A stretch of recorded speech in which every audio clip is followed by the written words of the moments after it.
इसमें देखो अंतःस्रावी तंत्र में आती है ग्रंथियां, और ग्रंथियां होती हैं दो प्रकार की, पर मैं आपको बता रहा हूं 3 प्रकार की, क्योंकि आप एक चीज से कंफ्यूज हो गए। नंबर फर्स्ट आती है अंतःस्रावी ग्रंथियां,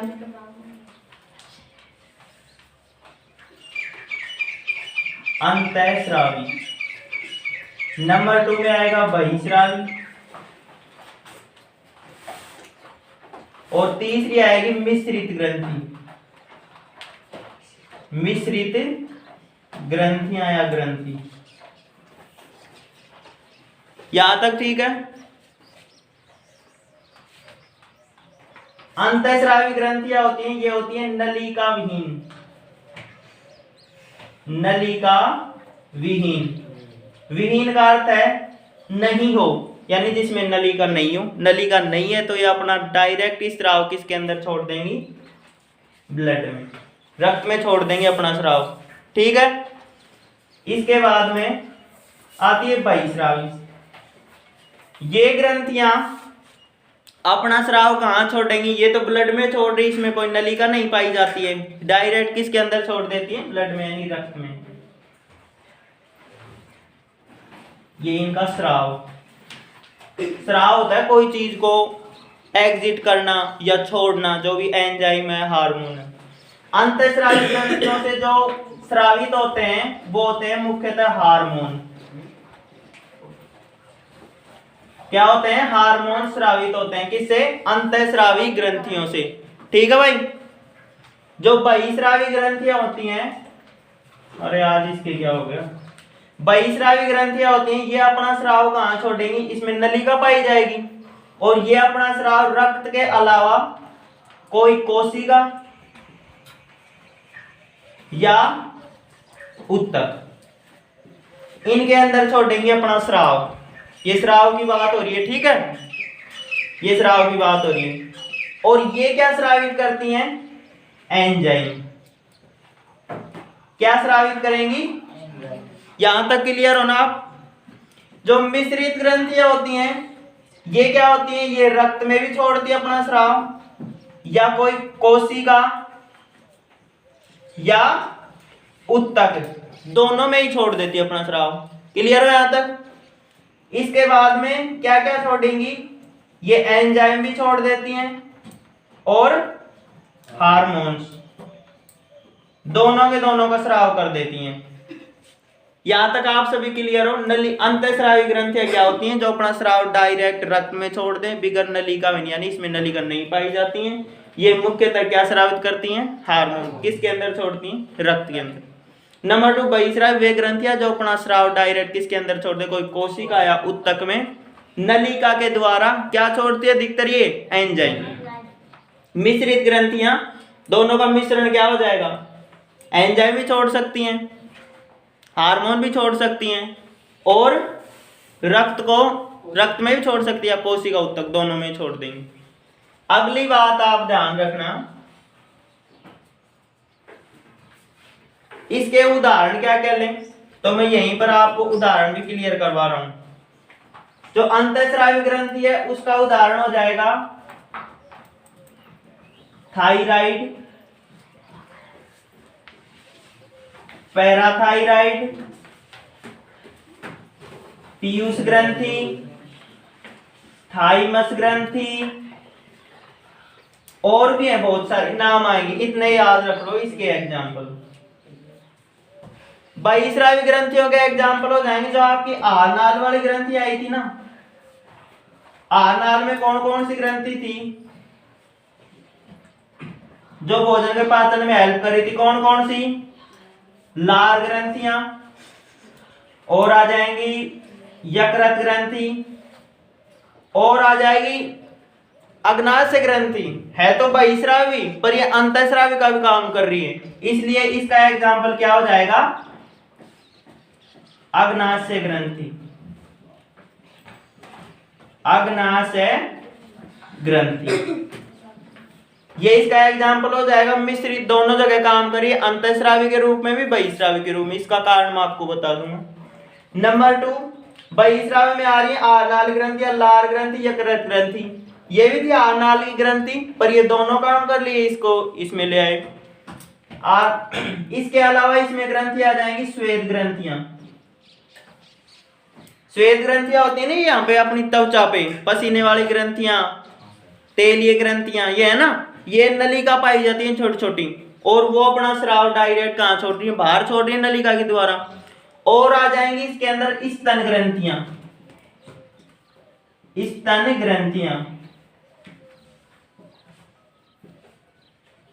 यहां तक आप सभी क्लियर हो ना। अब मैं बता रहा हूं जो भी ग्रंथियां हैं अंतःस्रावी ग्रंथ, मतलब अपने को पढ़ना है अंतःस्रावी तंत्र। अंतःस्रावी तंत्र पढ़ लें, ये तो मैंने एडिशन में बता दी भाई, ये भी ग्रंथियां होती हैं, ये भी आपको पढ़ना जरूरी है, दे रखा आपकी बुक में। मेनली अपने को डिस्कस करना है अंतःस्रावी ग्रंथियां कौन कौन सी होती हैं, उनका क्या वर्क होता है, कहां कहां पाई जाती है, उनकी स्थिति। तो फर्स्ट में हम बात करते हैं स्थिति की।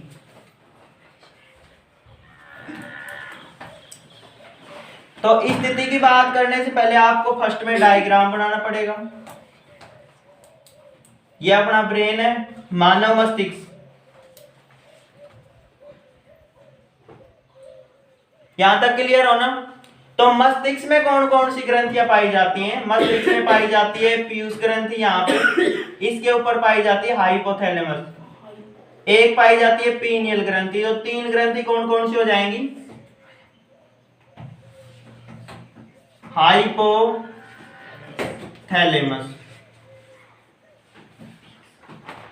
नंबर 2 हो जाएगी पीयूष ग्रंथि। यहां तक क्लियर हो? पीनियल दे रखी है आपकी बुक में, तो उसके बारे में डिस्कस कर लेंगे, नहीं दे रखी तो उसको छोड़ो। इसके बाद में जो अपना गला है ना, गले में दो ग्रंथि आती हैं, उनका नाम है थायराइड और पैराथायराइड।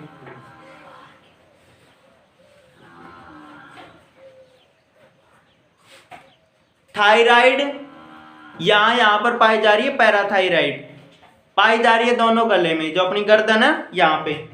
तो दो ग्रंथियां कौन कौन सी? थायराइड और नंबर 2 पैराथायराइड। यहां तक आप सभी क्लियर हो? इसके बाद हम देखो स्थिति की बात कर रहा हूं, ये कहां पर पाई जाएंगी? मस्तिष्क में। ये कहां पर पाई जाएंगी? गले में। ये दो ग्रंथियां मैंने ये वैसे बता दिया, थायराइड और पैराथायराइड। क्लियर हो ना यहां तक? इसके बाद में देखिए आप,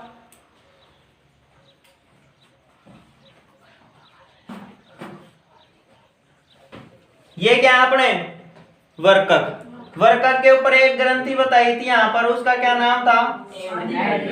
एड्रिनल या अधिवर्कक ग्रंथि। ये कौन सी है?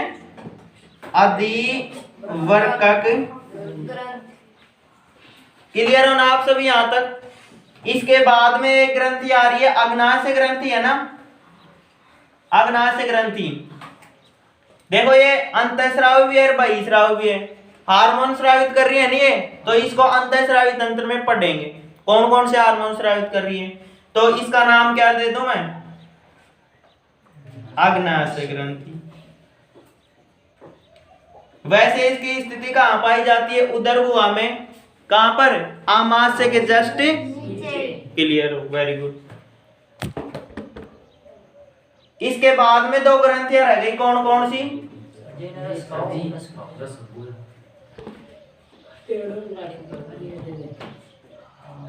इसके बाद में दो ग्रंथियां रह गई, देखो आप यहां पे,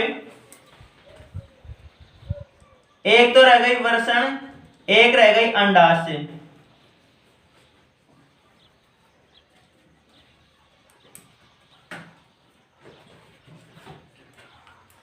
तो वृषण तो भाई किस में पाए जाएंगे? नर में पाए जाएंगे ना, तो ये तो हो गई वृषण ग्रंथि। और ये हो गई आपकी अंडाशय ग्रंथि, ये पाए जाते हैं मादा में। अंडाशय ग्रंथि या ग्रंथियां दो होती हैं, वृषण ग्रंथियां ये भी दो होती हैं। यहां तक आप सभी क्लियर होना। ये किसकी बात हो गई? स्थिति की। ठीक है,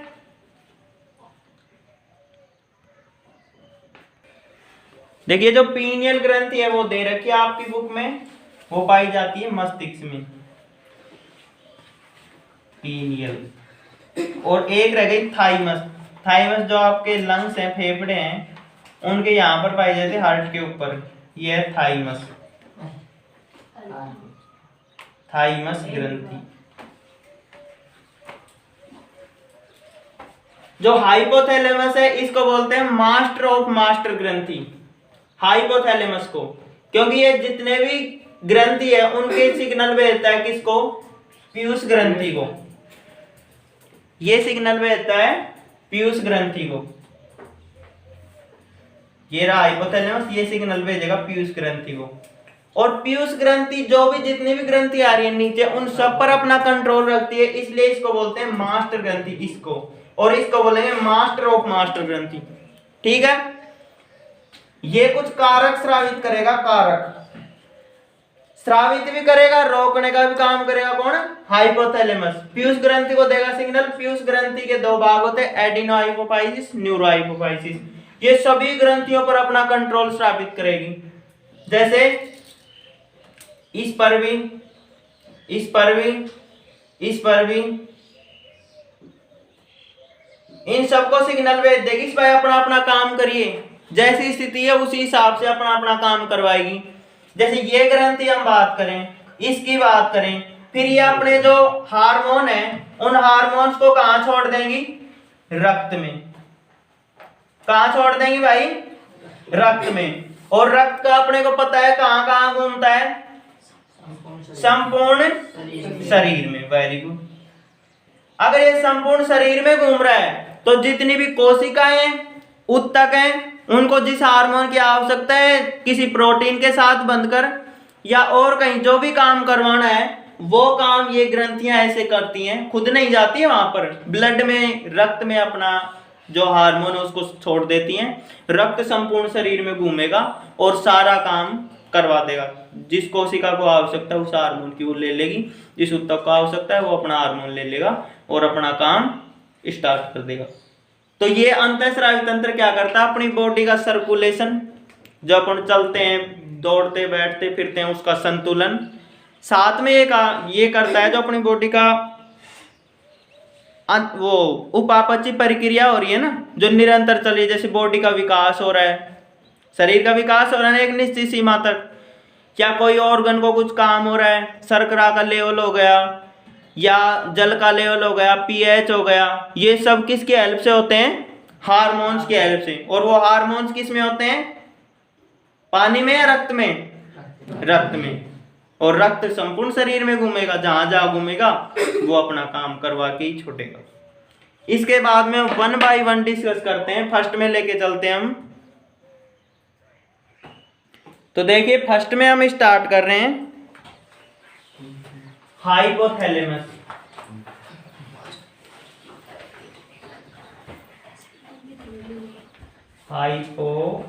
हाइपोथैलेमस, हाइपोथैलेमस पाया जाता है मस्तिष्क में। इसको बोलते हैं मास्टर ऑफ मास्टर।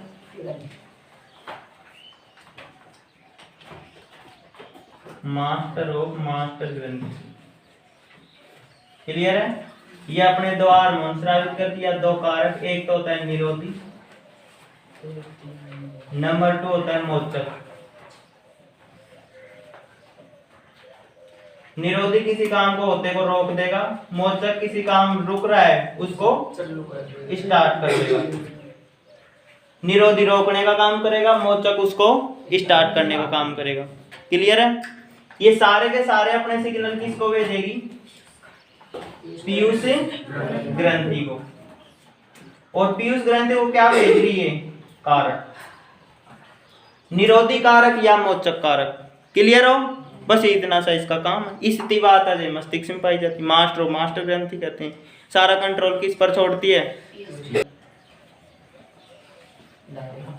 कोई भी मान लो XYZ डायरेक्टर होता है, वो छोड़ देता है उसे नीचे टीचर को, XYZ जो भी, और जो भी हम काम करवाते हैं बच्चों को सौंपते हैं, आपको ये करना, आपको ये करना, आपको ये करना है। ठीक है? तो ये मास्टर ऑफ मास्टर, फिर पीयूष ग्रंथि क्या हो जाएगी? मास्टर ग्रंथि। क्लियर हो ना यहाँ तक? इसके बाद में नंबर 2 ग्रंथि आती है पीयूष ग्रंथि। पीयूष ग्रंथि भी कहाँ पाई जाती है? मस्तिष्क में। स्थिति की बात करें तो मस्तिष्क लिख दोगे। इसको बोलते हैं मास्टर ग्रंथि।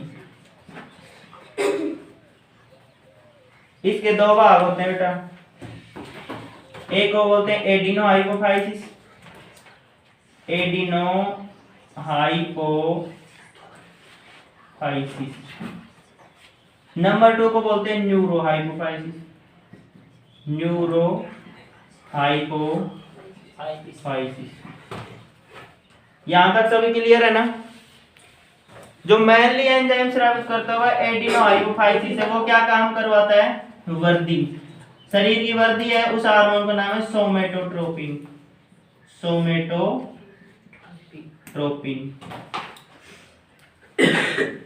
और एंजाइम स्रावित करवाता है ये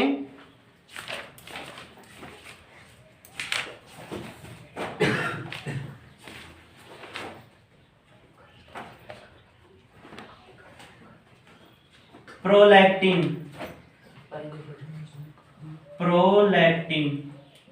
ये दूध को स्रावित करवाता है।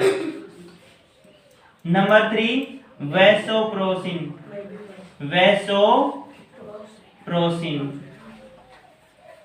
नंबर 4 देखिए आप, थायराइड प्रेरक। नंबर 4 में आ जाएगा थायराइड प्रेरक। देखो प्रेरक का अर्थ होता है ये भी किसी हार्मोन को आगे प्रेरित करवा रही है, भाई आप ये काम करो। कौन सी ग्रंथि? पीयूष ग्रंथि। पीयूष ग्रंथि मस्तिष्क में पाई जाती है, मास्टर ग्रंथि कहते हैं। दो भाग एडिनो, न्यूरो। जितने भी एंजाइम स्रावित अधिकतर वो कौन से एडिनो। कौन से? वर्दी, प्रोलैक्टिन, वैसोप्रोसिन, थायराइड प्रेरक। और कुछ रह गया, आप बुक में देख सकते हो। इसके बाद में बता रहा हूं कौन सी, इसके बाद में बता रहा हूं पीनियल ग्रंथि। और पीनियल ग्रंथि पाई जाती है कहां पे? मस्तिष्क में। ये क्या काम करती है? जो अपनी त्वचा होती है बेटा, त्वचा, उसको रंग प्रदान करती है। इससे जो एंजाइम स्रावित होता है वो होता है मेलाटोनिन। नेक्स्ट है पीनियल ग्रंथि सी, पीनियल ग्रंथि। एंजाइम स्रावित होता है कौन सा बताया था? मेलाटोनिन। ये हार्मोन, सॉरी एंजाइम नहीं है, हार्मोन है, हार्मोन। और ये हार्मोन क्या काम करवाएगा? ये हार्मोन करवाएगा जो त्वचा है ना, अपनी त्वचा, उसको क्या प्रदान करेगा? रंग। जैसे हम काले हैं, गोरे हैं, वो कौन सा एंजाइम हेल्प कर रहा है? मेलाटोनिन। कौन सी ग्रंथि से? पीनियल ग्रंथि से। इससे पहले मैंने डिस्कस किया था कौन सी? पीयूष ग्रंथि। ठीक है, पीयूष ग्रंथि से एंजाइम स्रावित नहीं हो रहे थे, हार्मोन स्रावित हो रहे थे। वो क्या काम कर रहे थे? जो प्रत्येक ग्रंथि को अपना अपना काम सौंप रहे थे। जैसे थायराइड प्रेरक को शरीर की वर्दी करवा रहे थे, वैसोप्रोसिन था, प्रोलैक्टिन था, ये हार्मोन के रूप में स्रावित हो रहे थे। ठीक है,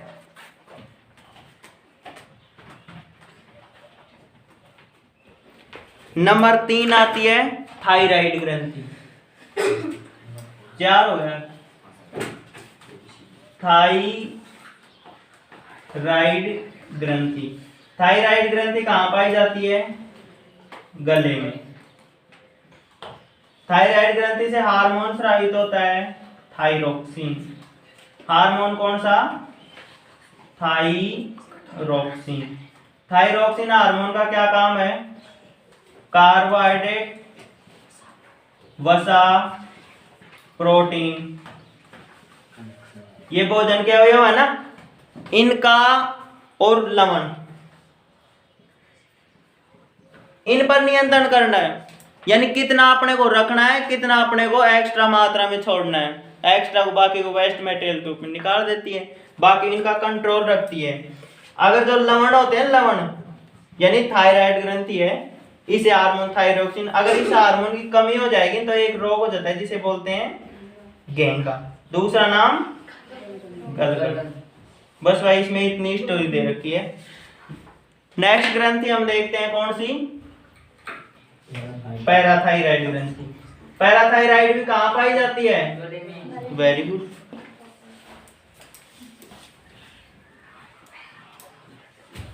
पैराथायराइड कहाँ पाई जाएगी? गले में। देखो थायराइड यहाँ पाई जा रही है तो पैराथायराइड इसके जस्ट विपरीत में।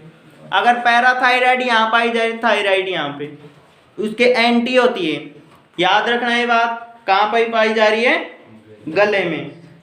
इसे स्रावित होता है पैराथार्मोन। पैराथार्मोन ये क्या है? इसका हार्मोन। ठीक है भाई। ये क्या काम करता है? कैल्शियम, कैल्शियम जानते हो, और फॉस्फेट जानते हो ना। कैल्शियम फॉस्फेट अपनी अस्थि बनी होती है, हड्डी, वो कैल्शियम फॉस्फेट की बनती है। उसका नियंत्रण करना होता है शरीर के अंदर। किसका काम है ये? पैराथार्मोन। किससे स्रावित हो रहा है? पैराथायराइड ग्रंथि से। अगर इसकी कमी हो जाए पैराथार्मोन की तो एक रोग हो जाता है, इसका नाम है टिटेनी, और आप बुक से देख सकते हो। नेक्स्ट ग्रंथि कौन सी आएगी? थाइमस ग्रंथि। थाइमस ग्रंथि। थाइमस ग्रंथि की इसमें स्थिति देखो कहां पाई जा रही है? फेफड़ों में या हृदय के ऊपर। कहां बताओगे इसकी स्थिति? फेफड़ों के जस्ट ऊपर। कौन सा हार्मोन स्रावित होगा? एच से हार्मोन। कौन सा? थाइमोसिन। क्या काम करवा देगा? कार्य क्या करवा देगा भाई ये?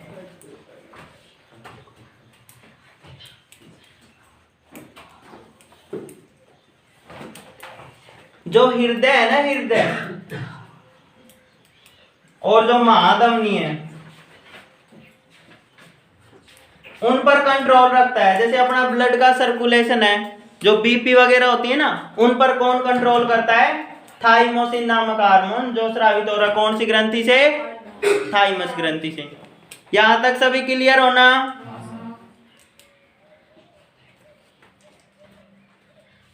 इसके बाद में ग्रंथि आती है अधिवर्कक, नहीं लेंगे जी, आएगी ना, ये लेंगे अग्नाशय। अग्नाशय ग्रंथि। देखो मैंने ये इसलिए ली क्योंकि यहाँ वाले जो भी आ रहे हैं ये सारे क्लियर हो जाएगी। हाइपोथैलेमस आली, पीयूष आली, पीनियल आली, थायराइड, पैराथायराइड, थाइमस। इसके बाद में कौन सी आएगी? अग्नाशय। इसके बाद में लेंगे अधिवर्कक। जो अग्नाशय ग्रंथि है ना, इसमें ऐसे पिंड पाए जाते हैं, ये पिंड, और इन पिंड को हम क्या बोलते हैं? लैंगरहैंस की दीपिकाएं। क्या बोलते हैं? लैंगरहैंस की दीपिकाएं। किसी का दीपिका नाम तो नहीं है? लैंगरहैंस की दीपिकाओं में कोशिकाएं पाई जाती हैं अल्फा, बीटा, गामा। क्लियर हो यहां तक? तो अल्फा कोशिकाओं से तो स्रावित होता है ग्लूकागोन, ग्लूकागोन। बीटा है उससे स्रावित होता है इंसुलिन, इंसुलिन। और इससे स्रावित होता है सोमेटोनिन, सोमेटो। इसी का ही वर्क बता रखा है भाई मेनली आपके इसमें, ग्लूकागोन, इंसुलिन। ग्लूकागोन का क्या काम है? जो अपना रक्त है ना, रक्त उसमें शर्करा का लेवल है, शर्करा, उसको बढ़ाना। क्लियर हो? ग्लूकागोन का क्या काम है? रक्त में शर्करा के लेवल को क्या कर रहा है? बढ़ा रहा है। साइंस की भाषा में से चिन्ह लगाते हैं। ये क्या अर्थ है इसका? बढ़ना। ठीक है। Number 2 insulin. इंसुलिन का काम है रक्त में ही शर्करा के लेवल को घटाना। Very good. तो ये एक दूसरे के एंटी हो गए ना। तो ये किस परिस्थिति में काम करेंगे? अगर शरीर के अंदर शर्करा ज्यादा है तो कौन सा हार्मोन आएगा? इंसुलिन। शर्करा के लेवल को कम कर जाएगा यानी ब्लड में। और ब्लड में शर्करा कम है। शर्करा क्या है अपनी? ग्लूकोज। क्या है? ग्लूकोज। अगर ग्लूकोज कम है तो ग्लूकागोन आएगा और ग्लूकोज के लेवल को क्या कर देगा? क्लियर हो आप सभी?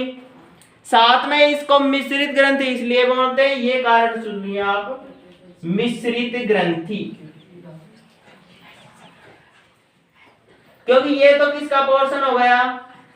अंतःस्रावी। ठीक है भाई।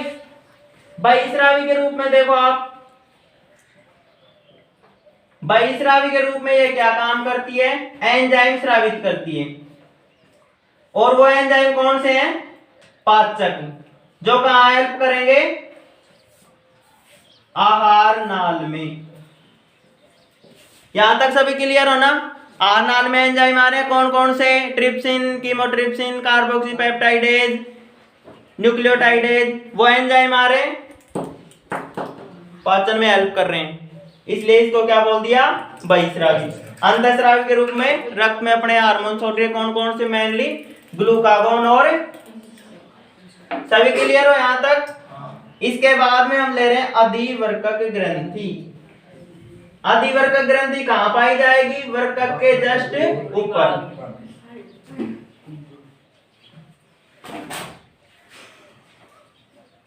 यह आएगी अधिवर्कक ग्रंथि। कहां पाई जाएगी? वर्कक के ऊपर। त्रिकुटी या नहीं, त्रिकुटी रूप में पाई जाएगी, जस्ट ऊपर पाई जाएगी। ये वर्कक है ना, तो इसके जस्ट ऊपर।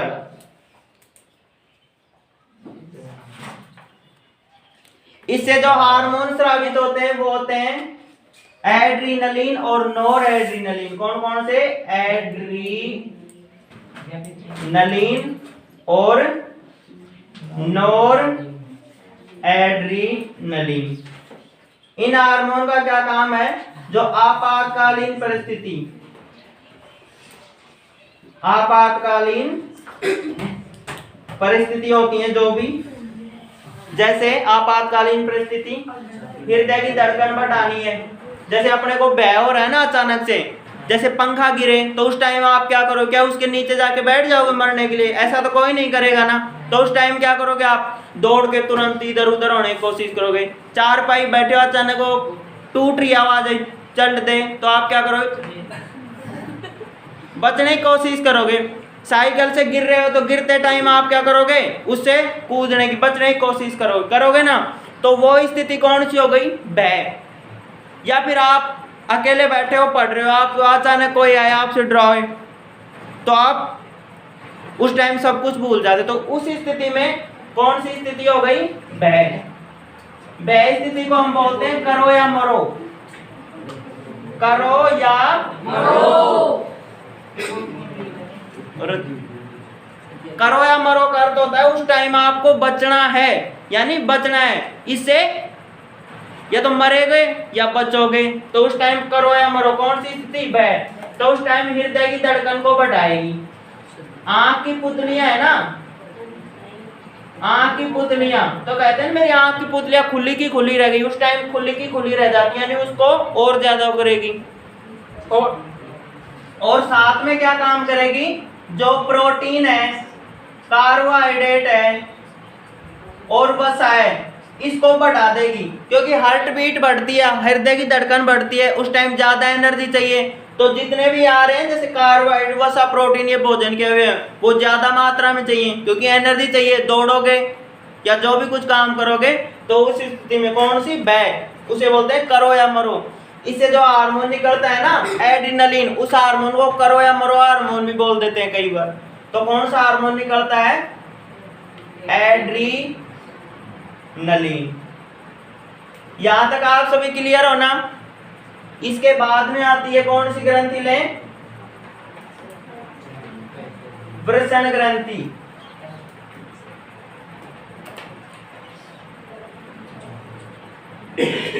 यह आएगी वृषण ग्रंथि। और ये वृषण ग्रंथि पाई जाती है नर में, मादा में नहीं पाई जाती है। नर में पाई जाती है उदर गुहा में, उदर गुहा में। इनसे हार्मोन निकलता है, वो है टेस्टोस्टेरोन, टेस्टोस्टेरोन। ये टेस्टोस्टेरोन हार्मोन दो काम करवाएगा, एक तो शुक्राणुओं का निर्माण, नंबर फर्स्ट तो शुक्राणुओं का निर्माण, और नंबर 2 इसका क्या काम है, गौण लैंगिक लक्षण, गौण लैंगिक लक्षण। गौण लैंगिक लक्षण लड़कों में क्या क्या होते हैं, दाढ़ी मूंछों का आना, आवाज का भारी होना, शरीर का और वृद्धि विकास करना, शरीर पर बालों का आना, ये क्या है, गौण लैंगिक लक्षण। ये किसका काम है, टेस्टोस्टेरोन का। कौन सी ग्रंथि स्रावित कर रही है, वृषण ग्रंथि। नर में ही पाई जाती है, मादा में नहीं पाई जाती। इसके बाद में लास्ट रह रही है कौन सी, अंडाशय ग्रंथि।